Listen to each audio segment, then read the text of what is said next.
నమస్తే. ప్రస్తుతం మనతో పాటు కాంగ్రెస్ పార్టీ నేత, మీడియా అండ్ కమ్యూనికేషన్ చైర్మన్ సామా రామ్మోహన్ రెడ్డి గారు ఉన్నారు. మాట్లాడే ప్రయత్నం చేద్దాం. మీనాక్షి నటరాజన్ రాజ్యసభ నామినేషన్ తిరస్కరించబడింది. ప్రధానంగా టీ కాంగ్రెస్ నేతల లీక్ వల్లే ఈ నామినేషన్ తిరస్కరించబడింది అనేది బీజేపీ నేత చేస్తున్నటువంటి కామెంట్. సో నిజంగానే బీజేపీ నేత చేస్తున్న వ్యాఖ్యలు నిజమేంటారా? నిన్న గౌరవనీయులు ముఖ్యమంత్రి వాళ్ళు రేవంత్ రెడ్డి గారు ఒక మాట అన్నారు.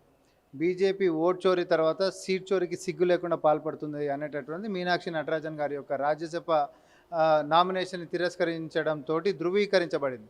ఎందుకంటే నేను బీజేపీలో ఇంతమంది వాళ్ళకు కూడా లీగల్ సెల్ ఉంటుంది, అడ్వకేట్లు ఉంటారు, చదువుకున్నటువంటి నాయకులు ఉంటారు, అంటారు ఉంటారు. ఇక్కడ మీనాక్షి నటరాజన్ గారి మీద జరిగినటువంటి ఎఫ్ఐఆర్ నెంబర్ ఏందో చెప్పాలి. తీసుకొచ్చి ఒక కాగితం చూపెట్టాలి. కోర్టు ప్రైవేట్ కంప్లైంట్ జరగాలని చెప్పి కోర్టు దగ్గరికి పోయినప్పుడు కోర్టు అసలు ఇది కంప్లైంట్ చేయొచ్చా, కేసు చేయొచ్చా లేదా అనేటటువంటిది కాగ్నిజెన్స్ అంటాం. అది చూస్తుంది. నువ్వు నా దగ్గరకు వచ్చినావు శ్రీశైలం, నా దగ్గరకు వచ్చేసేసి ఇప్పుడు సపోజ్ పోలీస్ స్టేషన్కి మనం పోతాం. పోలీస్ స్టేషన్కి పోయి కంప్లైంట్ ఇస్తావు. కంప్లైంట్ ఇచ్చినంత మాత్రాన ఇక అది క్రిమినల్ కేసు అయిపోయినట్టేనా? పోలీసు వాళ్ళు ఎఫ్ఐఆర్ చేయాలి. సపోజ్ పోలీస్ స్టేషన్కి పోతే ఎఫ్ఐఆర్లు చేస్తలేరు అని అంటే ప్రైవేట్ కంప్లైంట్ కోర్టు దగ్గర పోతాం. కోర్టు కూడా అప్పుడు ఏం చేస్తుంది అంటే అసలు ఇది కంప్లైంట్ చేసే లాయకా కాదా అని చెప్పి చూస్తుంది అనమాట. దాన్ని కాగ్నిజెన్స్ అంటాం.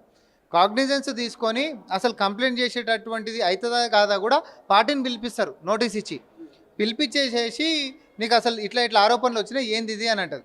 అంటే సపోజ్ అసలు కేసు సంబంధమే లేనటువంటి వ్యక్తులు అనుకో కంప్లైంట్ చేయమని కోర్టు చెప్పదనమాట.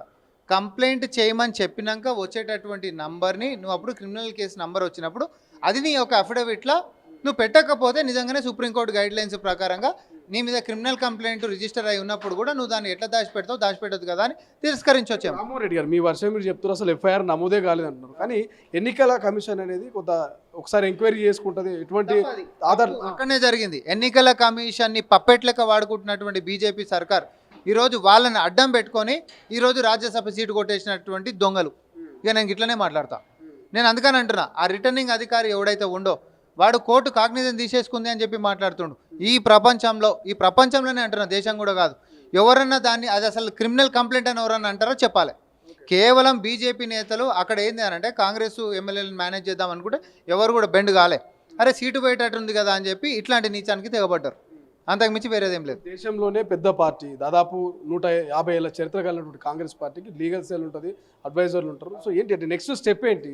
నిజంగా ఆమెను రాజ్యసభ పదవికి సంబంధించి తిరస్కరణ అంటే ఎట్లా ముందుకు వెళ్తారు లీగల్గా? ఇప్పుడు ఫస్ట్ ఆఫ్ ఆల్ తిరస్కరించినటువంటిది ఈరోజు చట్ట వ్యతిరేకంగా జరిగినటువంటిది కాబట్టి ఆల్రెడీ ఇప్పుడు సిఈసికి పోతున్నటువంటిది జరుగుతుంది. వాడ కూడా కాకపోతే సుప్రీంకోర్టు కూడా పోతారు. 100% ఇది కాంగ్రెస్ పార్టీ ఈరోజు దాచిపెట్టి చేసింది అనేటటువంటి అంశం ఏడుందని చెప్పి సుప్రీంకోర్టు అనకపోతే చెప్పు. కొంత సోషల్ మీడియాలో చర్చ జరుగుతుంది, మీరు చూసి ఉంటారు. కొన్ని ప్రతిపక్షాలకు సంబంధించినటువంటి కొన్ని సోషల్ మీడియాలో తెలంగాణలో ఉన్నటువంటి ఒక నేత ముఖ్యమంత్రి ఈ ఎసరు పెట్టిండు, అందుకే ఈ రకమైనటువంటి లీక్ ఇవ్వడం వల్లనే ఆమె రాజ్యసభ తిరస్కరించబడింది అనేది ఒక చర్చ జరుగుతుంది. ఏం చెప్తారు, ఎంతవరకు వాస్తవం అంటారు ప్రతిపక్షాలు? నేను ఒకటే మాట చెప్తా, బీజేపీడే అడ్డం పడ్డాడు. బీజేపీకి రాజ్యసభ సీటు కావాలి కాబట్టి బీజేపీ అడ్డం పడ్డాడు. లేని కేసు ఉందని చెప్పిండు. ఎలక్షన్ రిటర్నింగ్ అధికారిని మేనేజ్ చేసిండు కాబట్టి తిరస్కరించారు అని అంటున్నా. అవును, నేను కూడా అంటున్నా. అయితే నువ్వే కదా నీ పార్టీకి లాభం జరిగేటటువంటి పని చేసుకున్నావు నువ్వు. ఈరోజు మేమేమంటున్నాం, అసలు ఆడ క్రిమినల్ కంప్లైంట్ ఎఫ్ఐఆర్ అయిపోయినటువంటి రిజిస్టర్డ్ నెంబర్ పెట్టాలి. అట్లాంటిది లేనప్పుడు ఏం పెడతారు? ఆడ నీళ్ళనే పెడతారు. నీ మీద ఏమైనా క్రిమినల్ కేసులు ఉన్నాయనంటే ఇప్పుడు ఎవరో ఒకరు ఇద్దరు పోయేసేసి పోలీస్ స్టేషన్లో కంప్లైంట్ ఇచ్చినంత మాత్రం నీ మీద కేసు అయిపోయినట్ట? ఏ పోలీస్ స్టేషన్కి పోయినా మరో కొద్ది ఎక్నాలెడ్జ్మెంట్ ఇస్తాడు. అది కేసు అయిపోయినట్ట? నువ్వు నాకు చెప్పు. కాదు కదా. సేమ్ కోర్టు దగ్గరికి పోయినప్పుడు కూడా నీకు నోటీస్ ఇచ్చి అడుగుతున్నంతసేపు అది కేసు అయిపోయినట్టు కాదు కదా. అవన్నీ విన్న తర్వాత కోర్టు అవును వీళ్ళ మీద కంప్లైంట్ చేయండి, రిజిస్టర్ చేయండి అని అన్నావు అనుకో, రిజిస్టర్ అయిన తర్వాత నంబర్ వస్తుంది. అది నీ మీద కేసు ఉన్నట్టు. అప్పుడు నువ్వు ఆ నంబర్ రాయాలి. ఆ నంబర్ రాకపోతే తప్పు అవుతుంది. ఆడదాకా రాలే. కోర్టు ఏమిట్లేం తెలిసింది కూడా లేదు. అసలు ఇది కంప్లైంట్ చేస్తే కేసు రిజిస్టర్ చేయాల్సినటువంటి లాయక కాదా తెలుస్తున్నటువంటి దాన్ని నీ మీద క్రిమినల్ కంప్లైంట్ ఉంది కాబట్టి నువ్వు అది మెన్షన్ చేయలేదు కాబట్టి అంటే. సో టెక్నికల్గా ఇది ఎట్లా అని అంటే కాంగ్రెస్ పార్టీ ఇంట్లో తప్పు చేసిందా ఏం లేదు, కానీ దొంగతనంగా సీటు కొట్టాలనేటటువంటి తెగింపుకు మాత్రం బీజేపీ పోయిందని చాలా స్పష్టంగా మనకు అనిపిస్తాం. హిట్లర్ అనే పదం చాలా ప్రధానంగా వినిపిస్తున్నది. హిట్లర్ యొక్క భావజాలాన్ని ఆర్ఎస్ఎస్ భావజాలంగా ముఖ్యమంత్రిని ఆపాదిస్తున్నటువంటి పరిస్థితి కనిపిస్తున్నది. నిజంగా ఏం చెప్తారు హిట్లర్ అనే పదానికి? అటు కేటీఆర్ వ్యాఖ్యలు కావచ్చు, ఇటు రేవంత్ రెడ్డి గారి వ్యాఖ్యలు కావచ్చు. కేటీఆర్ సపోజ్ హిట్లరు అనేటటువంటిది తెలంగాణది కాదు, ఇట్లాంటి భావజాలం ఉన్నోళ్ళని రాష్ట్రంలోకి బయటకు పంపాలంటే మీ అయ్యతోటి మొదలు పెట్టాలి.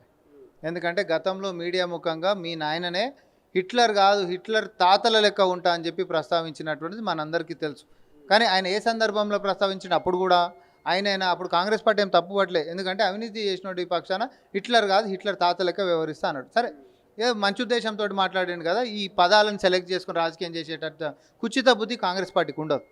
సేమ్ ఇక్కడ కూడా ముఖ్యమంత్రి గారు హైడ్రా అనేటటువంటిది ఎట్లా తీసుకొని వచ్చినాము, చెరువులని కబ్జాలు చేస్తాం అనుకునేటటువంటి కబ్జాకోర్లని, లేకపోతే తాతల ఆస్తుల లెక్క భావించేసేసి ఇష్టం వచ్చినట్టు వ్యవహరించేటటువంటి వాళ్ళని, చట్టాన్ని చేతులకు తీసుకునేటటువంటి వాళ్ళ పాలిట హిట్లర్ లెక్క అక్కడ కింద ఉంటున్నటువంటి ఒక వ్యవస్థ ఎట్లయితుందో అట్లా వాళ్ళని కట్టడి చేస్తుంది అనేటువంటి ఉద్దేశంతో అన్నాడు. ఇంకా కేసీఆర్ లెక్క ఆయననే హిట్లర్ అని కూడా అనలే. హిట్లర్ కింద ఉంటున్నటువంటి ఒక వ్యవస్థ స్ఫూర్తితో ఇట్లాంటి ఆక్రమణదారులని లేకపోతే కబ్జాకోరుల యొక్క పాలిట యమపాశమైంది అనేటటువంటి ఉద్దేశంలో చెప్పిండు. దీంట్లో నీకు ఏం బూతుగా అనిపించింది చెప్పు శ్రీశైలం? ఒక సామాన్యుని ఊరికాడికి దగ్గర కూడా పోయి అడిగితే అవును చెరువులను కబ్జా చేసేటువంటి సంగతి ఏందో చూస్తాను రేవంత్ రెడ్డి గారు అన్నారు అంటారు. They will not get into హిట్లరా అన్నది నాది స్ఫూర్త, ఇంకో స్ఫూర్త, ఇంకోటి. ప్లెయిన్గా రాజకీయాలు మనం మాట్లాడినప్పుడు దాంట్లో నుంచి కూడా దురుద్దేశంగా నువ్వు రాజకీయాలు సెలెక్ట్ చేసుకొని నువ్వు ఈరోజు పెద్ద ఎత్తున ప్రస్తావన ప్రచారం చేసే ప్రయత్నం చేస్తున్నావు అంటే నీకు ఇంకోటిగా ఏం లేదు. కాబట్టి ఇది మీ యొక్క ప్రతిపక్ష వైఫల్యాలని చాలా స్పష్టంగా తెలియజేస్తుంది. కాబట్టి అనే పదం చాలా ప్రధానంగా వినిపిస్తున్నది. హిట్లర్ యొక్క భావజాలాన్ని ఆర్ఎస్ఎస్ భావజాలంగా ముఖ్యమంత్రిని ఆపాదిస్తున్నటువంటి పరిస్థితి కనిపిస్తున్నది. నిజంగా ఏం చెప్తారు హిట్లర్ అనే పదానికి? అటు కేటీఆర్ వ్యాఖ్యలు కావచ్చు, ఇటు రేవంత్ రెడ్డి గారి వ్యాఖ్యలు కావచ్చు. కేటీఆర్ సపోజ్ హిట్లరు అనేటటువంటిది తెలంగాణది కాదు, ఇట్లాంటి భావజాలం ఉన్నోళ్ళని రాష్ట్రంలోకి బయటకు పంపాలంటే మీ అయ్యతోటి మొదలు పెట్టాలి. ఎందుకంటే గతంలో మీడియా ముఖంగా మీ నాయననే హిట్లర్ కాదు, హిట్లర్ తాతల లెక్క ఉంటా అని చెప్పి ప్రస్తావించినటువంటిది మనందరికీ తెలుసు. కానీ ఆయన ఏ సందర్భంలో ప్రస్తావించిన అప్పుడు కూడా ఆయన అప్పుడు కాంగ్రెస్ పార్టీ ఏం తప్పు పట్టలే. ఎందుకంటే అవినీతి చేసినోడు ఈ పక్షాన హిట్లర్ కాదు, హిట్లర్ తాత లెక్క వ్యవహరిస్తా అన్నాడు. సరే, ఏ మంచి ఉద్దేశంతో మాట్లాడాడు కదా, ఈ పదాలను సెలెక్ట్ చేసుకుని రాజకీయం చేసేటట్టు కుచిత బుద్ధి కాంగ్రెస్ పార్టీకి ఉండదు. సేమ్ ఇక్కడ కూడా ముఖ్యమంత్రి గారు హైడ్రా అనేటటువంటిది ఎట్లా తీసుకొని వచ్చినాము, చెరువులని కబ్జాలు చేస్తాం అనుకునేటటువంటి కబ్జాకోర్లని, లేకపోతే తాతల ఆస్తుల లెక్క భావించేసేసి ఇష్టం వచ్చినట్టు వ్యవహరించేటటువంటి వాళ్ళని, చట్టాన్ని చేతులకు తీసుకునేటటువంటి వాళ్ళ పాలిట హిట్లర్ లెక్క అక్కడ కింద ఉంటున్నటువంటి ఒక వ్యవస్థ ఎట్లయితుందో అట్లా వాళ్ళని కట్టడి చేస్తుంది అనేటువంటి ఉద్దేశంతో అన్నాడు. ఇంకా కేసీఆర్ లెక్క ఆయననే హిట్లర్ అని కూడా అనలే. Thank you so much. ఇది మీనాక్షి నటరాజన్ రాజ్యసభ ఏదైతే నామినేషన్ తిరస్కరణకు సంబంధించి కూడా మేము ఖచ్చితంగా ఫైట్ చేస్తాము, నిజ నిజాలని బయటికి తీసుకొస్తామంటూ కూడా సామా రామ్మోహన్ చెప్తున్నటువంటి పరిస్థితి. ఇంకోవైపు ఎఫ్ఐఆర్ నమోదు కాలేదు, లేని ఎఫ్ఐఆర్ని ఎట్లా క్రియేట్ చేస్తారు, ఎట్లా ఆమె నామినేషన్ని తిరస్కరిస్తారంటూ కూడా కాంగ్రెస్ గట్టిగానే ఫైట్ చేసేటువంటి ప్రయత్నం చేస్తున్నట్టు తెలుస్తుంది. చూద్దాం ఏం జరుగుతుంది. నిజంగా రాజ్యసభకు మీనాక్షి నటరాజన్ వెళ్ళే అవకాశం ఉందా లేదా అనేది. కెమెరా పర్సన్ అజయ్తో శ్రీశైలం, తొలి వెలుగు, హైదరాబాద్.